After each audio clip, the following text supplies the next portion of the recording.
We're going to learn more about the sidewall and show you why you need to remove it. This is our sidewall, and here you'll notice this little step, also known as the sidewall step. Next to this is the steel edge that we'll later set to your preferred degree of bevel. And on this ski, there's this thin layer of aluminum alloy between the sidewall step and the edge. It's important to know that you'll always need to remove this sidewall step and typically some of the aluminum alloy if your skis have this layer, because they can both interfere with your file's ability to contact the steel edge, making it impossible to sharpen the edge on your chosen bevel.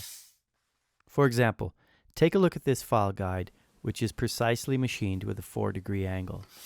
It's easy to see when the file is clamped on that you can't contact the edge since it's interfered with right here.